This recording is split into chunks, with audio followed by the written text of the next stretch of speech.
Imagine the worst-case scenario. 53 days after the electromagnetic pulse transformed every circuit board on Earth into slag, Marcus Rivera crouches in the skeletal remains of a Milwaukee suburb, his fingers numb despite the wool gloves he salvaged from a ransacked sporting goods store, watching the thermometer he's rigged from a meat thermometer and sheer stubbornness read 18 degrees Fahrenheit in the weak afternoon light.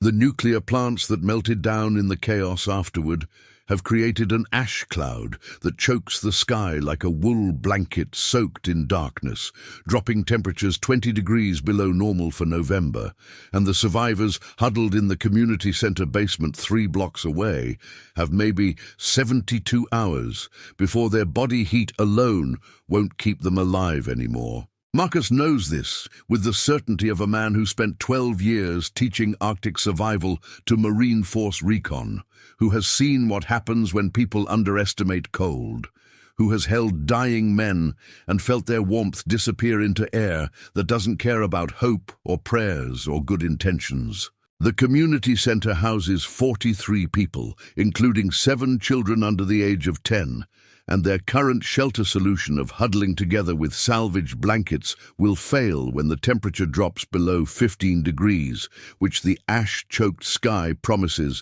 will happen tonight. Marcus has a plan, but it requires materials most people would walk past without a second glance, knowledge that seems impossible until you understand the physics of heat retention and the willingness to spend 16 hours building something that looks ridiculous until it saves your life. He stands in an abandoned park where cattails and phragmites grow 8 feet tall in the frozen marsh, their stalks brittle with frost, and calculates that if he can harvest enough before darkness falls, if he can teach the survivors the ancient technique of thermal mass insulation that cultures have used for 10,000 years, if he can convince them that dried grass can outperform modern sleeping bags when used correctly, then maybe, just maybe, 43 people will see tomorrow. The sun disappears behind the ash at 4:30 now, giving him 90 minutes. And hypothermia is already stalking the weakest among them like a predator that never sleeps, never stops, and never forgives mistakes. If you connect with my story, please press the like button to find some light from this survivor's heart. Subscribe to the channel so you don't miss the next life stories, and tell me about them in the comments where you are watching this video and what time it is right now. It makes me very happy to know that from any corner of the country or the world you are listening to me. This is the story of Marcus Rivera, a 35-year-old former Marine survival instructor who spent the first 3 weeks after the collapse trying to reach his daughter in Boston, only to find that the radiation from the Seabrook meltdown had turned the entire region into a death zone he couldn't cross without a hazmat suit that no longer existed. With nowhere else to go, and rage at the universe burning in his chest, like the fires that still smoldered in the cities, Marcus began doing what he did best, teaching people how to survive in a world that had forgotten every convenience it once took for granted. In the frozen ruins of the Midwest, where winter descended early and merciless after the electromagnetic pulse destroyed civilization's infrastructure, Marcus became something between a teacher and a ghost, moving from survivor camp to survivor camp, trading knowledge for food, skills for shelter, and experience for the slim hope that somehow, somewhere, his 8-year-old daughter Elena had survived and was waiting for him to find her. He carried nothing but a military-issue folding knife, a stainless steel water bottle, and the accumulated wisdom of a man who had spent his entire adult life preparing for the disaster everyone said would never come. The irony wasn't lost on him that all his expensive gear, his GPS devices, his freeze-dried meals, his emergency radio, all of it was now worthless metal and plastic, while the primitive skills he'd learned from his Apache grandfather were the only things keeping people alive. This is his story, and the story of how 43 strangers became a family through knowledge, desperation, and the stubborn human refusal to surrender to the cold. Marcus had arrived at the community center 16 days earlier, following smoke signals that survivors were using to communicate in the electromagnetic wasteland. He'd found them huddled in the basement, burning furniture for warmth, drinking melted snow without purifying it, and slowly dying from a combination of dysentery, hypothermia, and despair. The group's leader, a 48-year-old former accountant named David Chen, had initially been suspicious of Marcus, having learned the hard way that not all survivors in this new world had good intentions. But when Marcus spent his first night teaching them how to build a rocket stove from bricks and metal cans, a device that could heat the basement using 1/10 the wood they'd been burning, David's skepticism transformed into desperate hope. The rocket stove worked on a principle Marcus explained while they built it, creating a combustion chamber that achieved nearly complete fuel consumption by maintaining extremely high temperatures and forcing the smoke through a heat exchanger before venting outside. The survivors watched in amazement as the device they'd built from garbage heated the basement more efficiently than the fireplace they'd been using. And Marcus saw the shift in their eyes, the realization that knowledge was now the most valuable currency in this broken world. Among the group was Aisha Thompson, a 32-year-old pediatric nurse who had saved 3 children from a collapsed hospital and carried them on her back for 15 miles through the chaos. She became Marcus's closest ally, her medical knowledge complementing his survival expertise in ways that kept the group healthier than most survivor camps they'd heard about.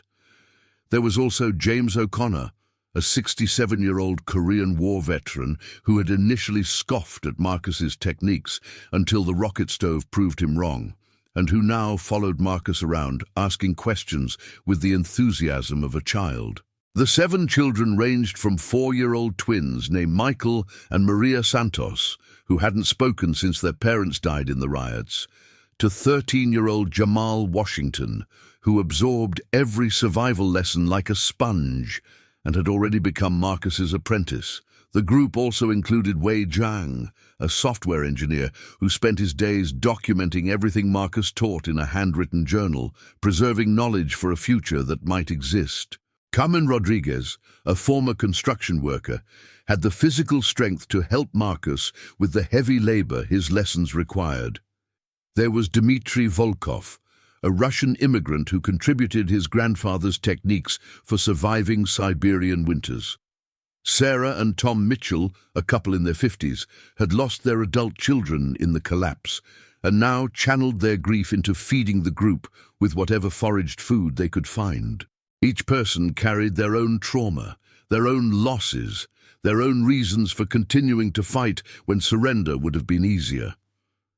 The temperature had been dropping steadily for the past week, and Marcus knew from experience that their current shelter arrangement wouldn't suffice when it hit the single digits. He'd seen it happen in Afghanistan, watched soldiers with the best cold-weather gear the military could provide succumb to hypothermia because they didn't understand that gear fails, but knowledge endures.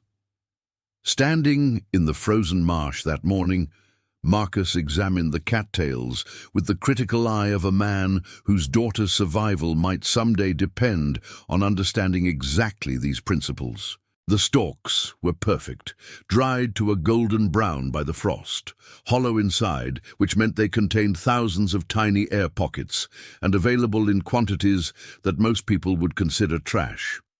He began harvesting, cutting the stalks at the base with his knife, and as he worked he explained to Jamal, who had insisted on following him, why these dead plants were more valuable than any synthetic insulation humanity had ever invented.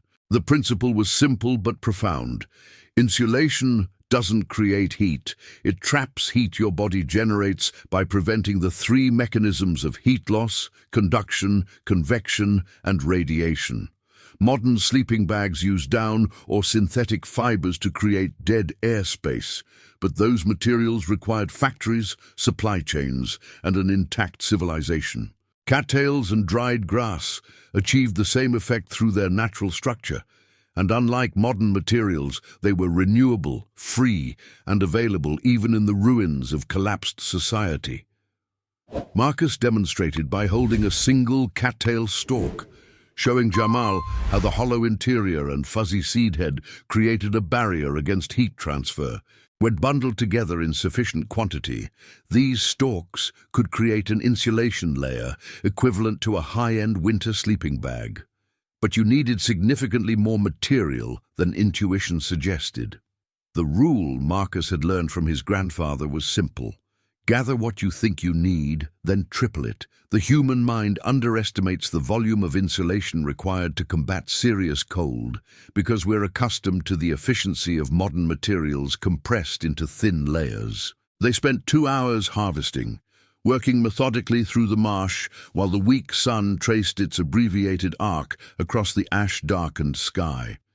Marcus taught Jamal how to identify the best stalks, the ones that were fully dried but not yet rotting, and how to bundle them for transport. The boy worked with fierce concentration, and Marcus recognized in him the same desperate need for purpose that kept Marcus himself moving forward when grief threatened to paralyze him. Jamal's mother had died in the food riots 3 days after the Pulse, and his father had vanished trying to find medicine for Jamal's younger sister, who had succumbed to pneumonia 2 weeks later. The 13-year-old had every reason to give up, but instead he attacked each new survival lesson like it was a weapon he could use against the universe that had taken everything from him. Marcus understood that impulse intimately. They dragged the bundles of cattails back to the community center, making 3 trips total, and by the time they finished, they had enough material to insulate sleeping spaces for all 43 people. The survivors gathered in the basement as Marcus began his lesson, and he could see the skepticism on some faces, the same doubt he'd encountered 1,000 times before the collapse when he'd tried to teach people that primitive skills mattered. David Chen voiced what others were thinking, asking how dead grass could possibly compete with the blankets they'd salvaged from nearby houses. Marcus's response was to build a demonstration that would prove the principle beyond argument. He constructed 2 identical boxes from scrap wood, each 2 feet on a side, and placed a candle in the center of each as a heat source.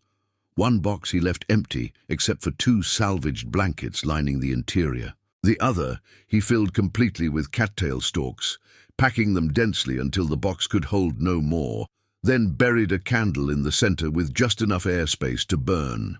He lit both candles simultaneously and asked the group to predict which box would retain heat more effectively. Most chose the blankets, reasoning that manufactured materials must be superior to grass. After 30 minutes, Marcus used the meat thermometer to measure the interior temperature of each box. The blanket-lined box read 72 degrees, a modest increase from the ambient 55-degree basement. The cattail-filled box read 98 degrees, and when Marcus opened it, heat billowed out like he'd opened an oven. The difference was stark, undeniable, and it changed everything. The cattails created thousands of tiny air pockets that trapped the candle's heat while preventing its escape through conduction to the cold wooden walls. The blankets, compressed against the interior, provided far less insulation because they couldn't create sufficient dead airspace.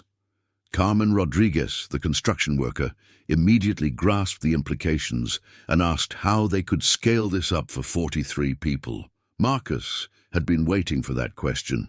The answer lay in understanding that humans were much better heat sources than candles, generating approximately 100 watts of thermal energy continuously just through metabolism, and that heat could be captured and retained if they built their sleeping spaces correctly. They spent the afternoon transforming the basement into a thermal survival system that would have been unrecognizable to anyone from the pre-collapse world, but would have been instantly familiar to humans from 10,000 years ago.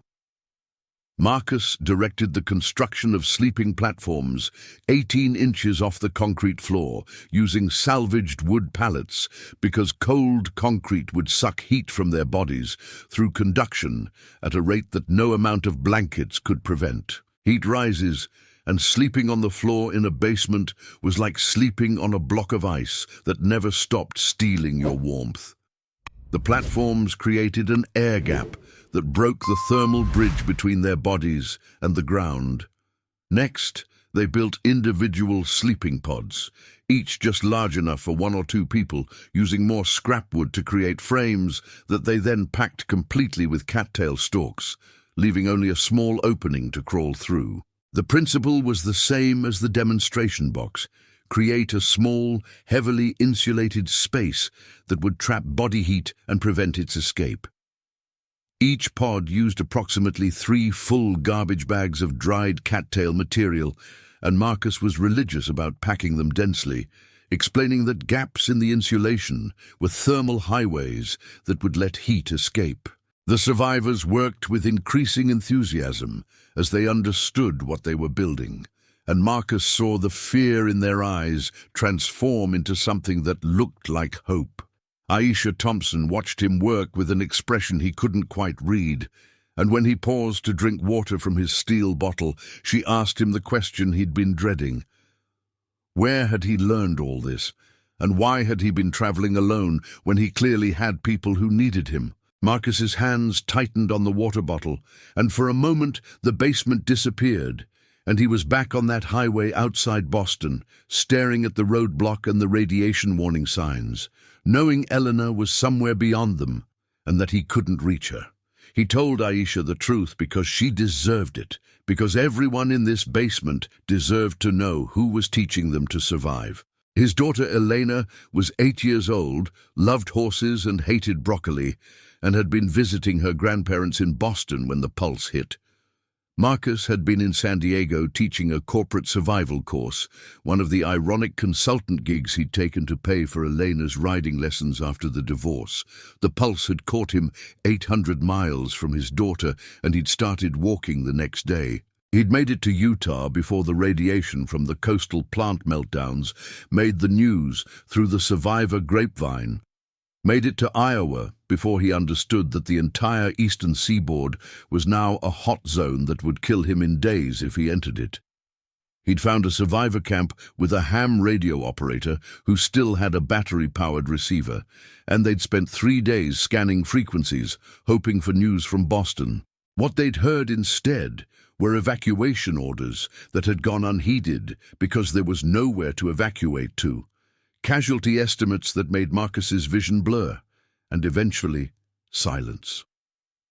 Elena's grandparents lived 4 miles from the Seabrook plant, close enough that when it melted down, they were in the initial kill zone. Marcus didn't know if Eleanor had been with them or if she'd been evacuated, didn't know if she was alive or dead, didn't know anything except that he couldn't reach her, and that the not knowing was worse than any pain he'd experienced in 2 wars and a lifetime of dangerous work.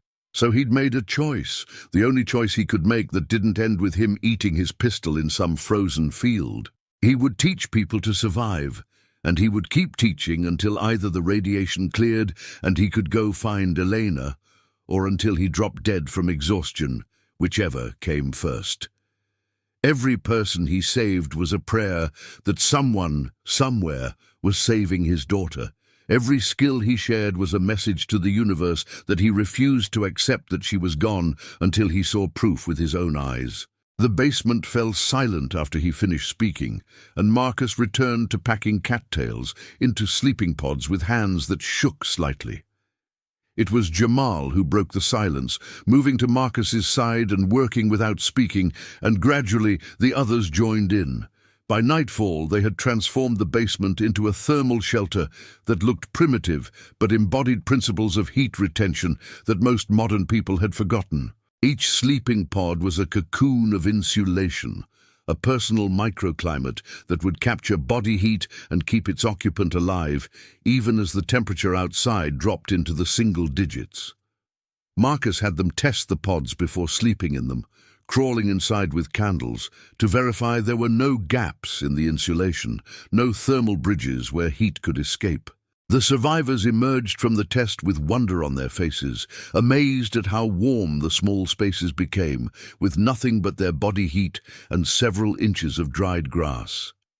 David Chen clasped Marcus's hand and thanked him with tears in his eyes, and Marcus nodded because words would have broken him. That night, as the temperature outside plummeted to 12 degrees Fahrenheit, 43 people slept warm in a basement insulated with trash and knowledge, and for the first time since the collapse, Marcus dreamed of Elena alive. The next morning brought a new crisis that would test everything they'd learned. Dmitry Volkov burst into the basement at dawn, his breath coming in gasps, announcing that smoke was rising from the old textile factory 2 miles north and that survivors were signaling for help. The factory had been a known refuge for at least 60 people, and if they were burning signal fires in daylight, something had gone catastrophically wrong.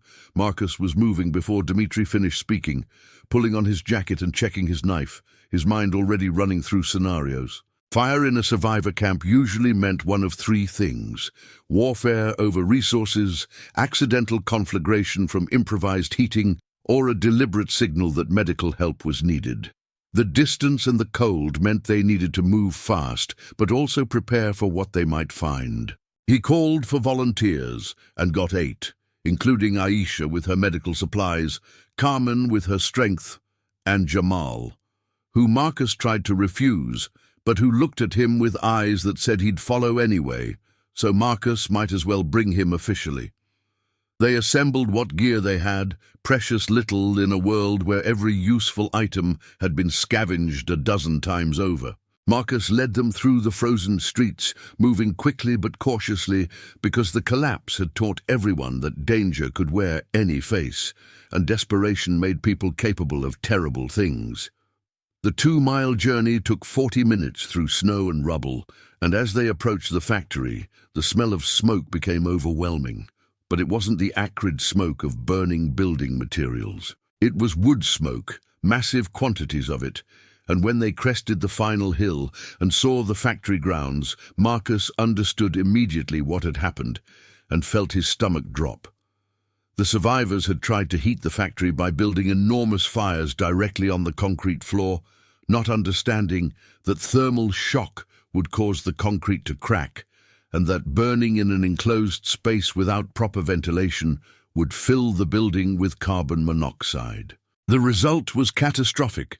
20 people were dead from smoke inhalation, another 15 were unconscious and dying, and the survivors who remained conscious were in various stages of carbon monoxide poisoning, exhibiting confusion, headaches, and the cherry-red skin tone that indicated their blood was saturated with the deadly gas.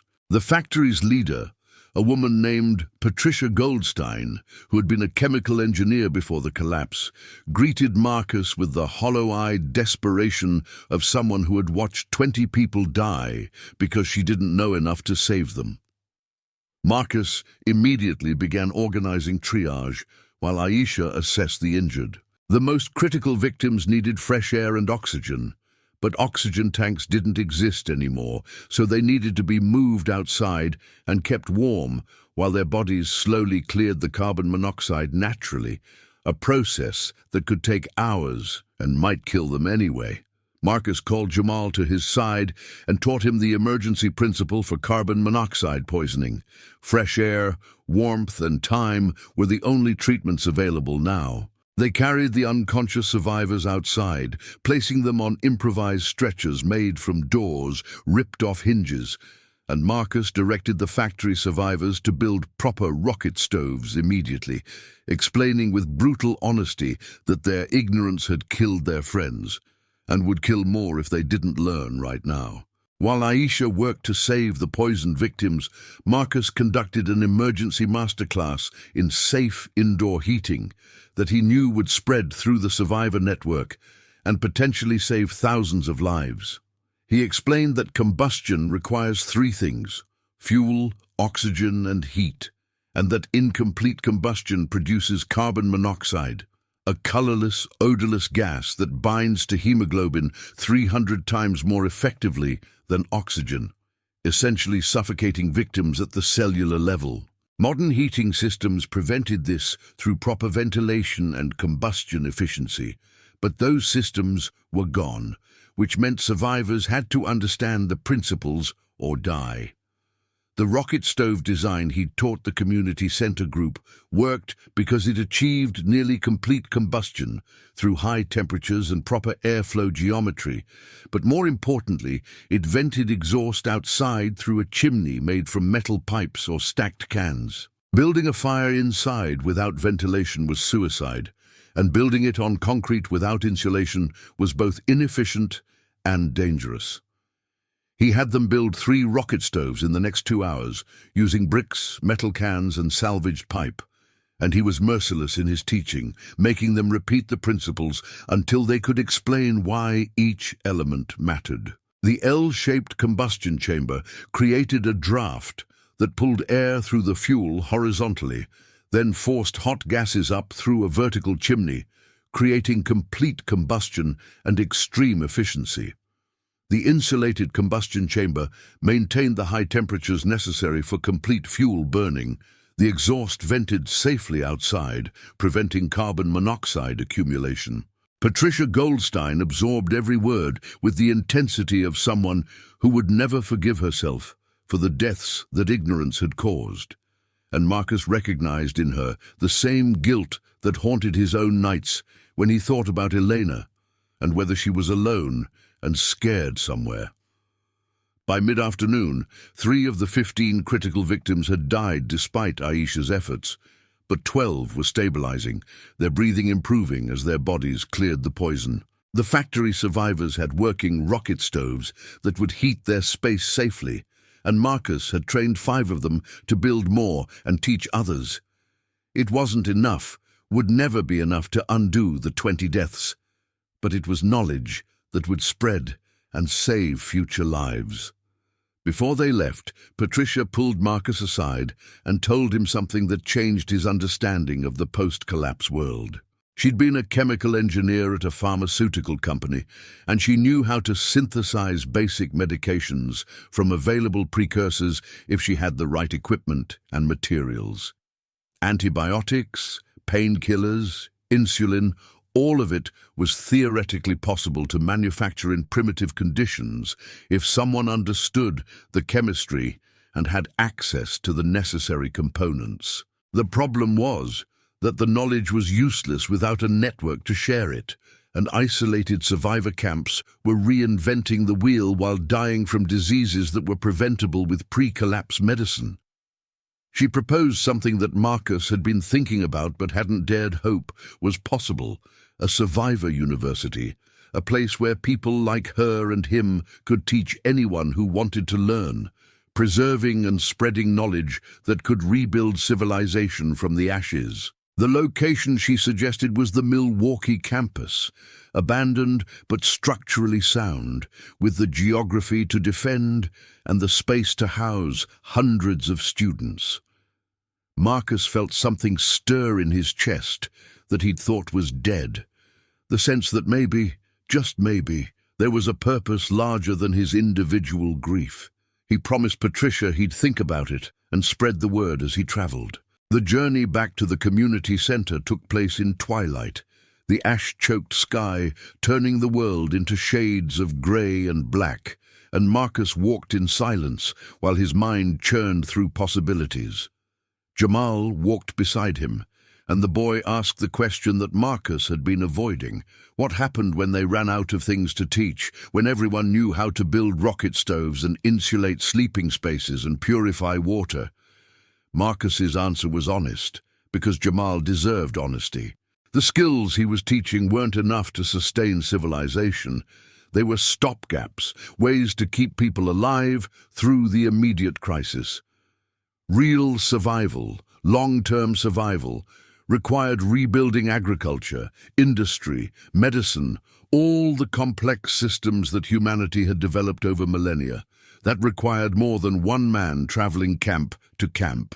It required organized education, preservation of books and knowledge, training of the next generation who would have to rebuild a world they'd never seen.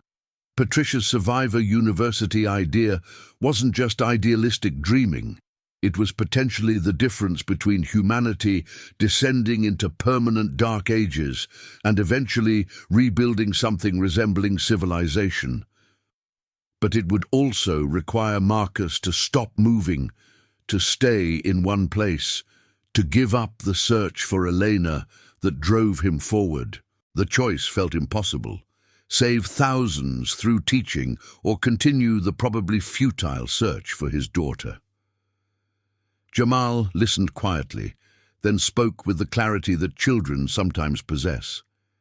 He said Marcus had already made his choice the day he started teaching instead of dying, and that Elena would want her father to save people, not chase ghosts across a radioactive wasteland. The words hit Marcus like a physical blow because they were true, and because hearing truth doesn't make it hurt any less.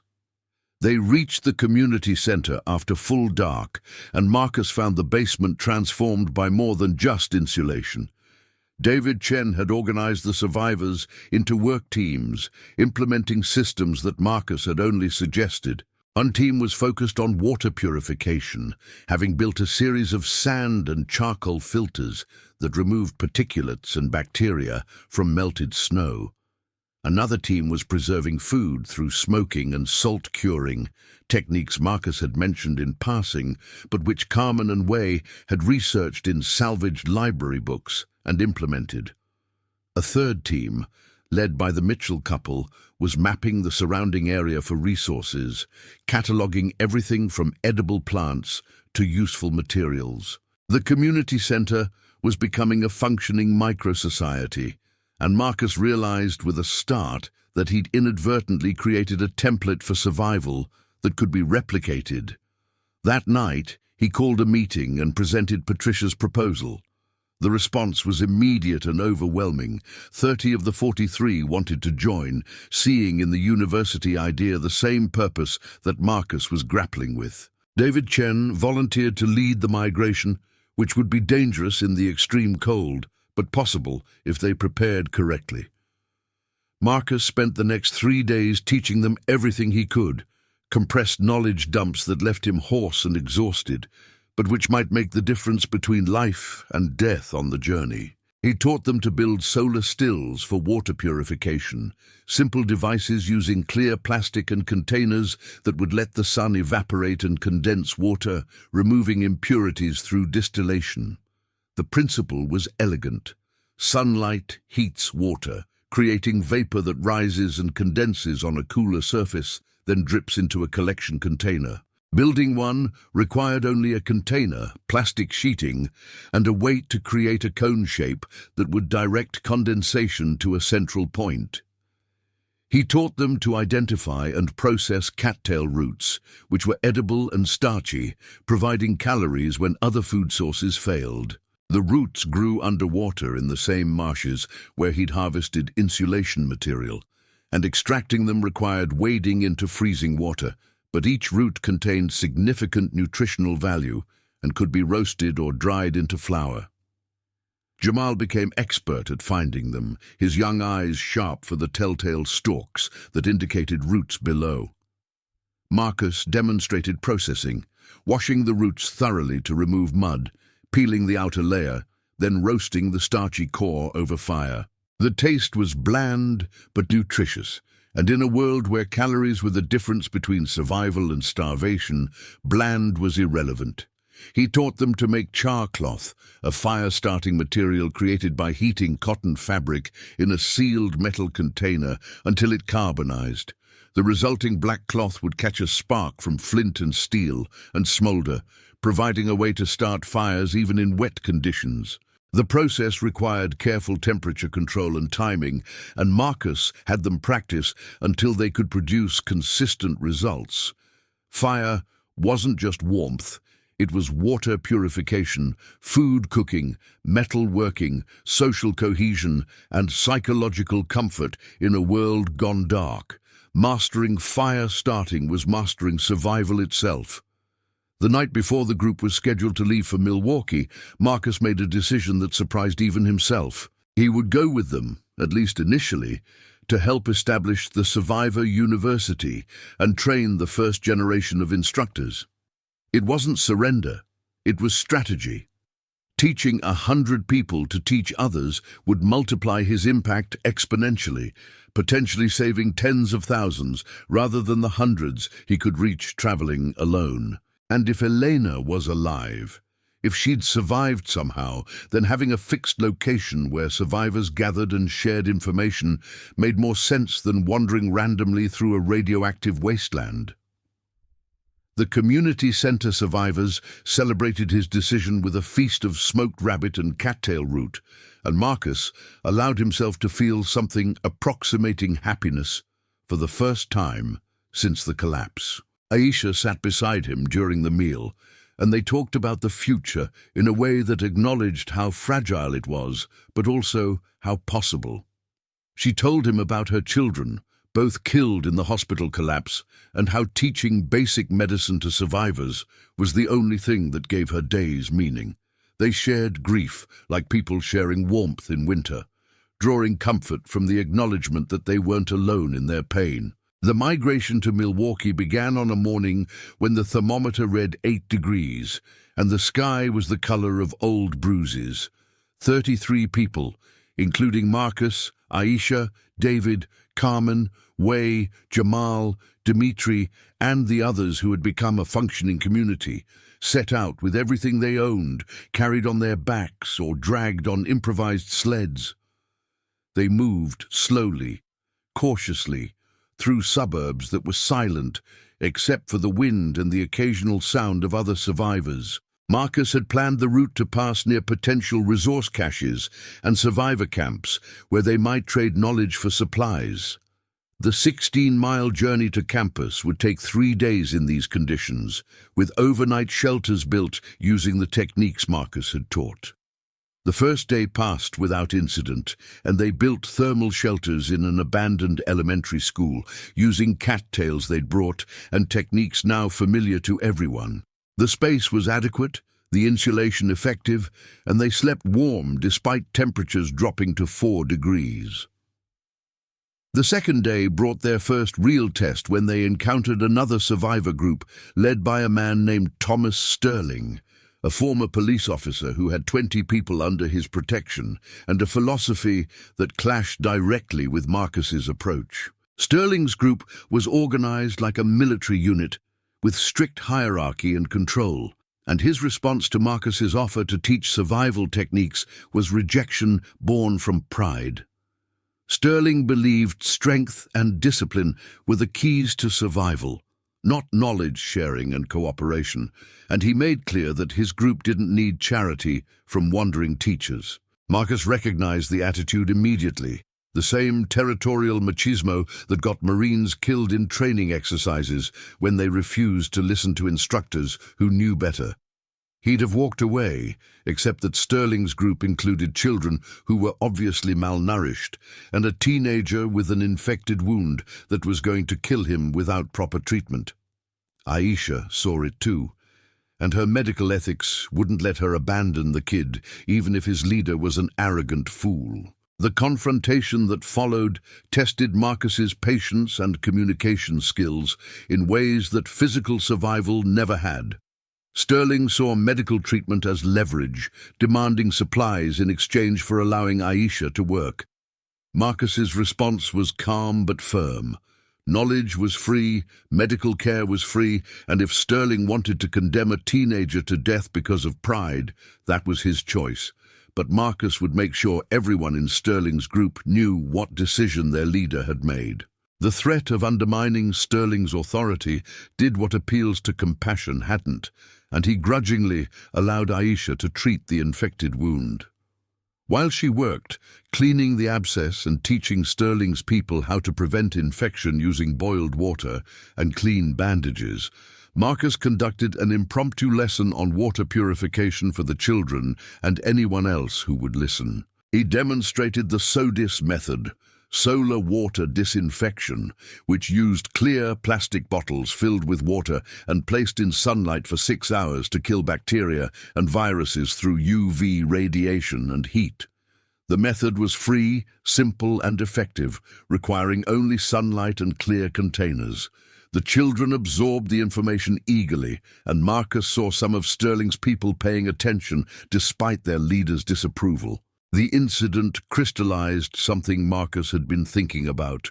Knowledge was subversive, impossible to control once shared, and it empowered people in ways that threatened authority structures built on scarcity and fear. Sterling's group operated on the principle that the leader controlled resources and therefore controlled people. Marcus's approach inverted that power structure by teaching people to generate their own resources through knowledge. One way maintained control but kept the group's capabilities at the leader's knowledge. The other way risked chaos but exponentially increased the group's collective capabilities. Marcus knew which approach had a better chance of long-term survival, but he also knew that people like Sterling would resist it because it threatened their power. The tension resolved when several members of Sterling's group, including the teenager with the now-treated infection, asked to join Marcus's migration to Milwaukee.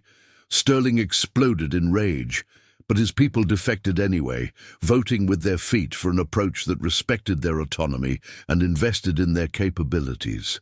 Marcus's group grew to 38 people, and they continued toward campus with the weight of Sterling's furious warnings that he'd make Marcus regret this disrespect. The threat was real, and Marcus added security precautions to their camp routine that night, posting watches and preparing defensively, but the attack never came. Sterling apparently decided that expending resources on revenge wasn't worth it. Or perhaps he recognized that attacking a group that included trained Marines was unlikely to end well for him. They reached the Milwaukee campus on the afternoon of the third day, and what Marcus found exceeded his expectations. Patricia Goldstein had arrived 2 days earlier with 15 survivors from the textile factory and had already begun organizing the space. The main administration building was structurally sound, defensible, and large enough to house 200 people if they built sleeping platforms efficiently.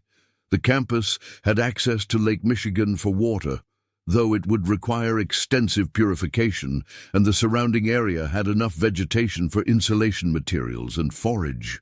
More importantly, other survivor groups had begun arriving after hearing about the university plan through the informal communication network that had developed, and by the time Marcus's group settled in, there were nearly 100 people on campus, all seeking knowledge that could improve their chances of survival. The first week was chaos, as Marcus, Patricia, Aisha, and other skilled individuals organized curriculum and living arrangements. They divided teaching responsibilities by expertise. Marcus handled primitive survival skills, shelter building, and water purification. Patricia taught chemistry, including medication synthesis and poison identification. Aisha covered medical treatment and hygiene. Carmen lectured on construction and mechanical engineering. Wei focused on agriculture and food preservation. Dmitry shared cold weather survival techniques from his Russian heritage.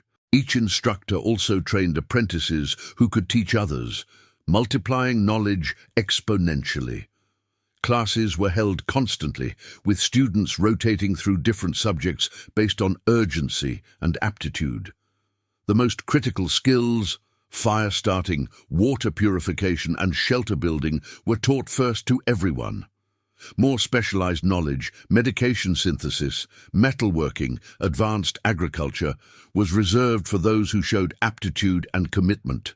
The university attracted not just students, but also people with specialized knowledge who joined the teaching staff. A former veterinarian named Hassan Ibrahim arrived with expertise in animal husbandry and basic surgery. A mechanical engineer named Linda Park contributed understanding of simple machines and tool creation.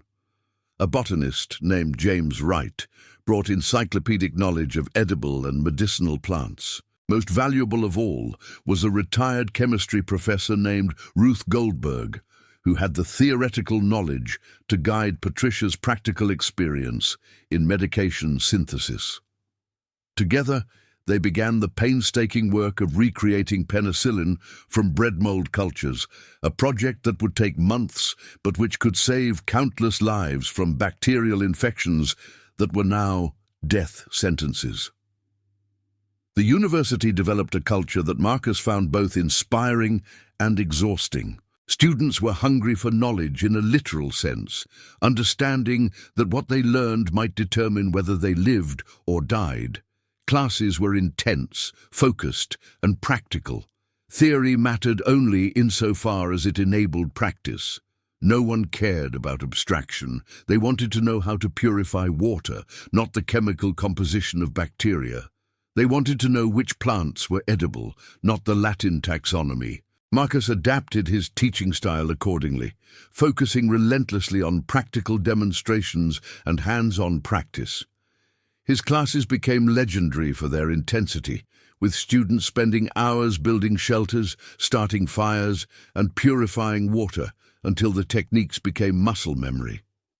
Jamal emerged as one of his star pupils, the 13-year-old absorbing knowledge with desperate intensity and already teaching younger children the basics Marcus had taught him. Watching the boy flourish gave Marcus complicated feelings, pride mixed with heartbreak, because Jamal reminded him constantly of Elena and the daughter he couldn't save. 3 months into the university experiment, a tragedy occurred that would test everything they'd built. A late winter storm, more violent than anything they'd experienced, trapped the campus under 3 feet of snow and dropped temperatures to -15 degrees. The thermal shelters they'd built were adequate for normal cold, but struggled at these extremes. Worse, the storm knocked down several of the improvised chimneys for their rocket stoves, filling sleeping areas with smoke and forcing evacuations in the middle of the night. In the chaos, 2 elderly survivors, both members of Marcus's original community center group, succumbed to hypothermia before they could be moved to safety. One was James O'Connor, the Korean War veteran who had become a grandfather figure to many. The other was Sarah Mitchell, who had lost her adult children and found purpose in feeding everyone. Their deaths hit the community like a physical blow, and for the first time since establishing the university, Marcus saw despair creep back into people's eyes. The memorial service took place in the administration building, and Patricia Goldstein gave a eulogy that acknowledged both the tragedy and the larger meaning. James and Sarah had died, but they died after helping to establish something that would outlive them, a repository of knowledge that would save countless future lives. Their deaths weren't meaningless. They were the price of transition, the cost of rebuilding civilization from ruins.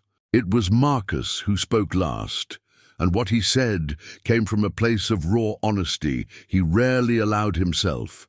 He talked about Elena, telling the assembled survivors for the first time about his daughter, about the guilt he carried for not being with her when the collapse came, about the choice he'd made to teach instead of search. He told them that every person they taught, every skill they shared, every life they saved was an act of faith that somewhere, someone was doing the same for the children they couldn't reach.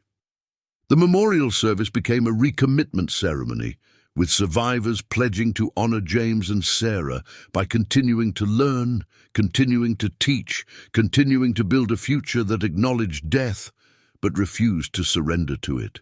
In the weeks that followed, the university evolved from a survival camp into something approaching a genuine educational institution. They established a library in the campus building, collecting every survival manual, medical text, agricultural guide, and technical document they could scavenge from the surrounding area. Wei Jiang's journal had grown into a comprehensive encyclopedia, with contributions from dozens of sources.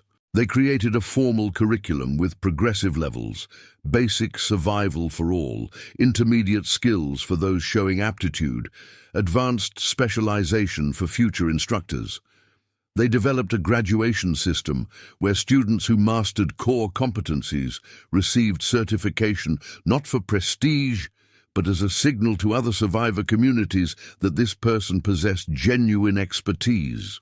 Most importantly, They began sending graduates out to establish satellite campuses and teaching posts in survivor communities across the region. The model was explicitly designed to be viral, with each graduate expected to teach at least 10 others who would teach 10 more. Marcus calculated that if they succeeded, they could reach 10,000 survivors within a year, 100,000 within 5 years.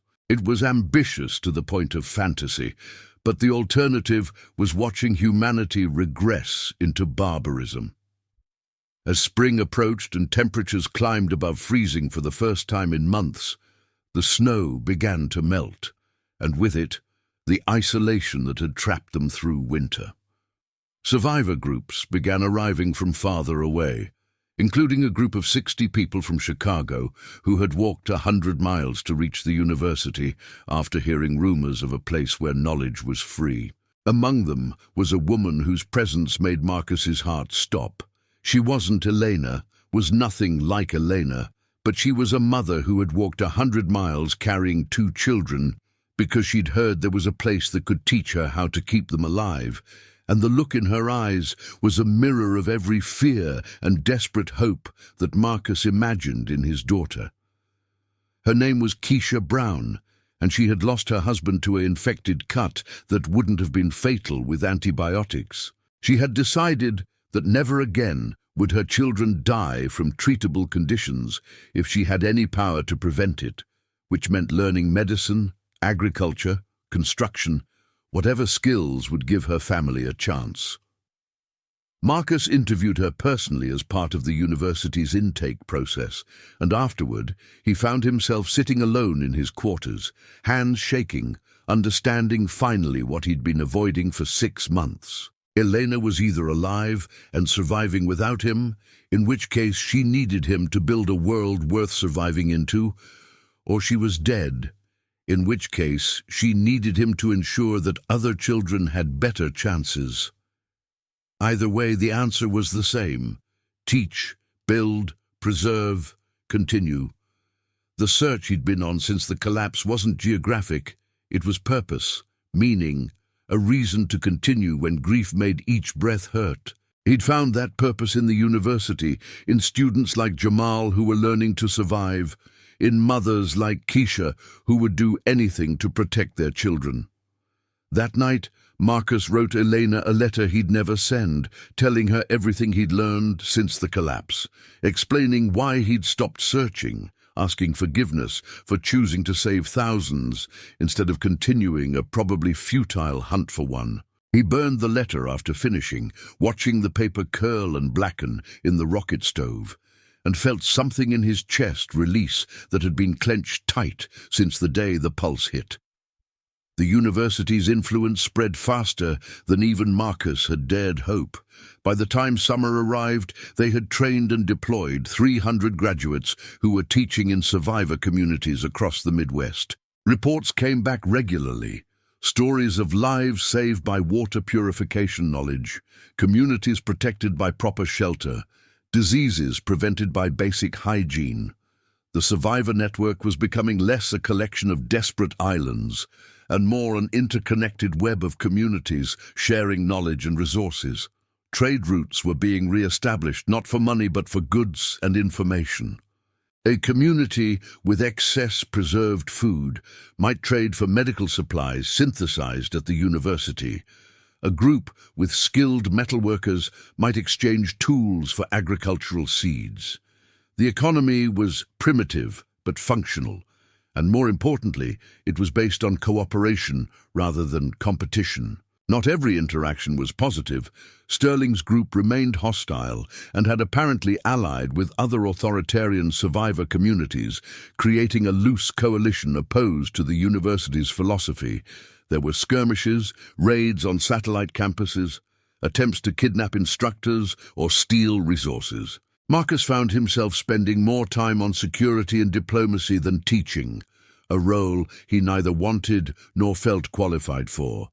But Patricia Goldstein convinced him that his reputation and experience made him the natural leader even if he didn't seek the position.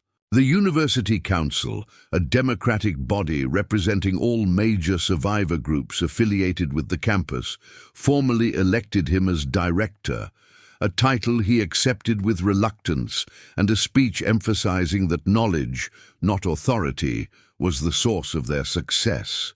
He insisted on term limits and democratic oversight, refusing to become the kind of strongman leader that survivor groups like Sterling's followed. Authority corrupted easily when scarcity made power valuable, and Marcus was determined that the university would model different principles.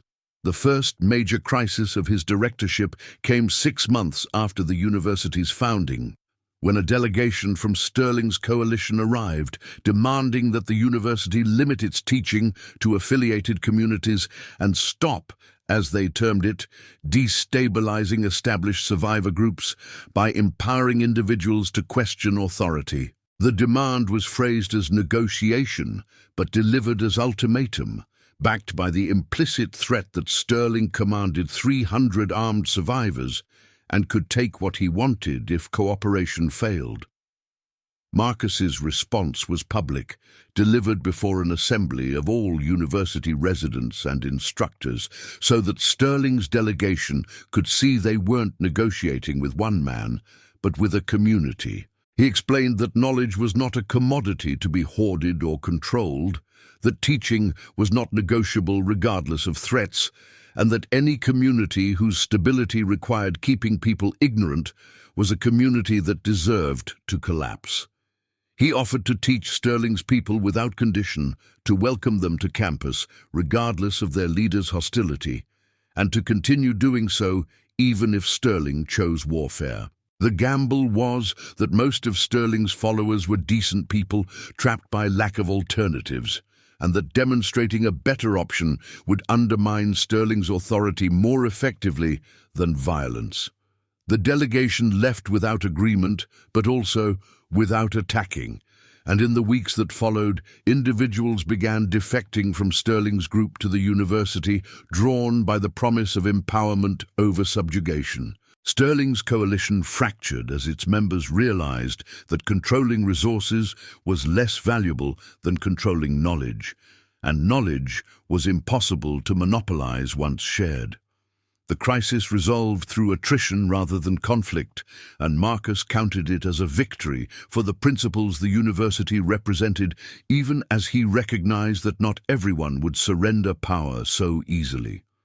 Other authoritarian leaders would emerge, would threaten, would need to be resisted or converted.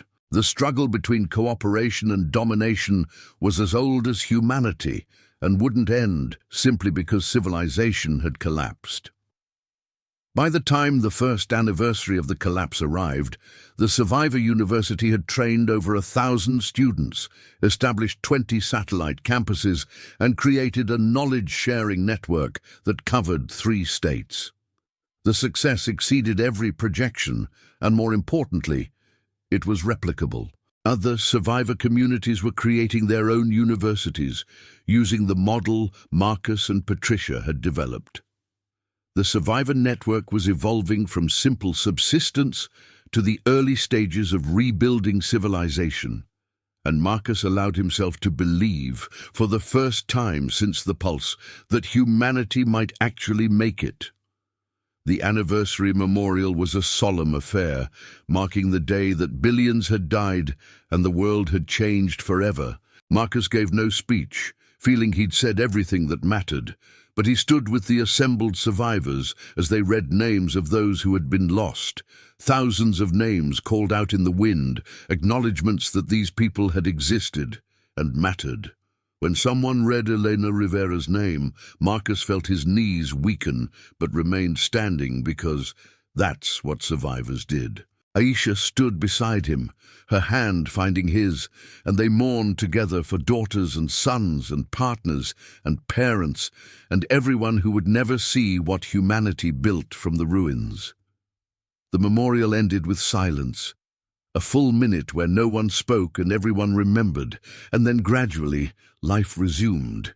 Classes were taught, fires were tended, food was prepared, children played, and the work of survival continued. Marcus returned to his quarters that evening and found Jamal waiting for him, the now 14-year-old boy holding something wrapped in cloth. Jamal explained that he'd been working with Linda Park, the mechanical engineer, learning metalworking and tool creation, and he'd made something for Marcus. He unwrapped the cloth to reveal a knife, handcrafted from salvaged steel, the handle wrapped in leather, the blade sharp enough to shave. On the handle was an inscription, crudely but carefully etched, "Elena Rivera, she taught us through him." Marcus held the knife and felt something break inside him that had been holding for a year, and he wept while Jamal stood awkwardly nearby. And then the boy was hugging him and crying too, and they mourned together for the daughter Marcus had lost, and the family Jamal had lost, and everyone they couldn't save, but whose memory demanded they continue. This is the story of how Marcus Rivera transformed grief into knowledge, how a survivor university was born from desperation, and how humanity took its first stumbling steps toward rebuilding in the aftermath of collapse. It's a story about the power of knowledge freely shared, about communities built on cooperation rather than domination, about choosing to teach when searching seemed more natural, about finding purpose when everything you loved was gone. Marcus would never know if Elena survived, would carry that uncertainty until the day he died. But he would know that because of what he built, thousands of children had better chances. He would know that the principles his grandfather taught him, the skills humanity had developed over millennia, had been preserved and spread when they were most needed. He would know that even in the darkest winter, even when the world burned and civilization collapsed, humans could still choose to be teachers, builders, healers, and that those choices mattered more than any others we make. The Survivor University continued growing, eventually evolving into the foundation of the post-collapse civilization that would slowly, painfully rebuild over the next 100 years. But that's a longer story, one that Marcus would only see the beginning of. For now, on a spring evening 1 year after the world ended, he stood with Jamal on the campus grounds, looking at stars visible for the first time through thinning ash clouds, holding a knife inscribed with his daughter's name. And he taught the boy beside him how to navigate by constellation. One more skill preserved, one more piece of knowledge passed forward, one more small victory against the darkness that had tried to consume them all.